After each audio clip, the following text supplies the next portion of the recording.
Hey everyone, this is Titanus and welcome to my channel. This is an incredibly special night.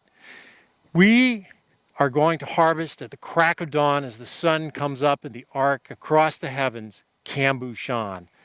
Organic Kambuchon in our organic Kambuchon processing facility that we purchased several years back.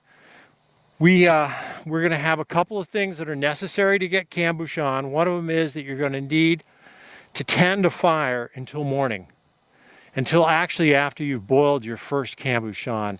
Now this fire, you want to make sure that you add organic sticks to it. Don't add regular sticks. Make sure they're certified organic sticks, okay?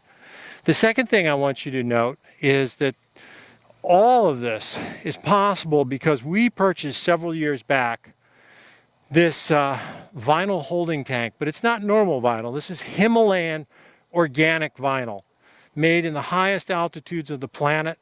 This vinyl with these portals gives us a chance to breed the Kambuchon, and that is what we've been after for several days as we crushed the watermelons and made the pulp, and we'll dump the pulp in a ceremonial fashion tomorrow at the crack of dawn.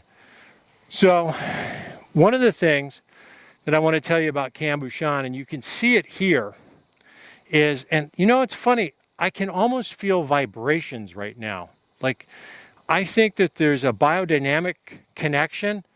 Whoa, you can feel it. It's spreading out over the ground. You can feel a seismic activity with the Kambuchon. It's starting to ferment and biodynamically talk to the earth at the center of the core. And you can see from our reference seismic activity monitor that activity is increasing across the board on one of the most radical levels that I could ever expect.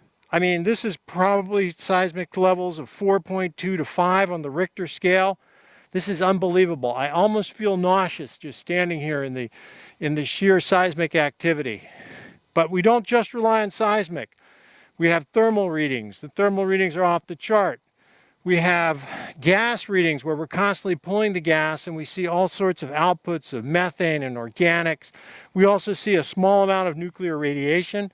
Do not be alarmed. A little neutron radiation is flying through you all the time.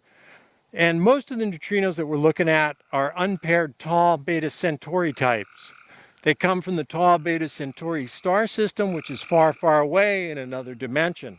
And those are interacting here right in front of your very eyes. I saw a whole pile of them right here, just sparkling every once in a while. These tall neutrinos, and I've got to watch that I don't light myself on fire. That happened a couple of years back and it wasn't so good. I stepped into the fire while I was talking, but that's okay.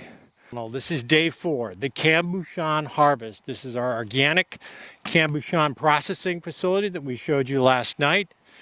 Our seismic activity has been reduced significantly, and today we're going to harvest Kambuchon, and let me show you what we have in store for you because this stuff is amazing. Look at that. We've got bioorganic fungi growing in there, similar to Kombucha, but these are actually looks like a portobello mushroom and some regular tabletop mushrooms. This is very common with Kambuchon. It has the power to heal, the power to destroy, the power to transform. Okay, so the first thing we've got to do is we've got to seed the Kambuchon. So what I'm doing over here today is I'm going to take the watermelon mush that we utilized from the other day that we got on day 1, 2, and 3. I'm going to heave that in to the facility, okay? Oh yeah, that looks so good. And then what I'm going to do is I'm going to show you the process of harvesting that. That only needs to sit for 24 to 48 hours. Unfortunately, we're pressed for time and I really have to get a good harvest right now. So let's take a look. What we got to do here first, and you'll need to do this and follow this very carefully. You're to light a fire. You're to cook the Kambuchon for 24 hours straight. No more, no less. And now here's the most incredible part I want to show you about the harvest process. When you've cooked your Kambuchon, and you can only do a small batch at a time, don't try to do, like we have a slop bucket here and we're harvesting the Kambuchon in mass, but don't try to do that. That's only for professionals like myself. There's two important things I want to show you here. First, Kambuchon is a bioorganic spiritual drink, okay? And what does that mean? That means that if you were to take a small funnel like this, you would constrain all the Kambuchon in that funnel in to the bottle that you're trying to bottle. Well, that's a complete violation of the way Kambuchon needs to work. You need an outer funnel, a funnel that will fit on the outside so that the Kambuchon itself can make the spiritual decision on whether or not to make the journey into your bottle. Okay, as you can see, a number of elements decided they would not make that journey, including the mushroom. So that's one of the most important things when you're bottling Kambuchon. You need to use an outer funnel and not an inner funnel. Now, I bottled some early this morning,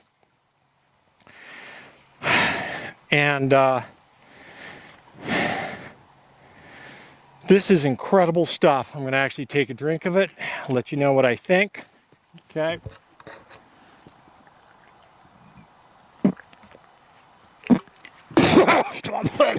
Oh, God, that is horrible. Oh, oh, oh, oh, oh, I can't breathe. Oh, I'm dying from smoke inhalation.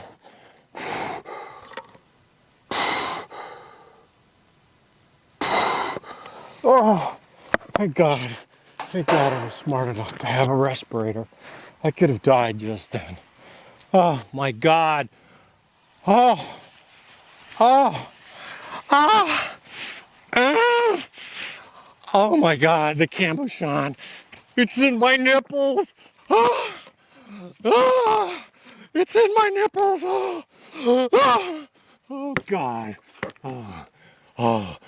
Somebody call 911. No. Call a plastic surgeon, please. Oh my God, I knew I should have let that cook longer.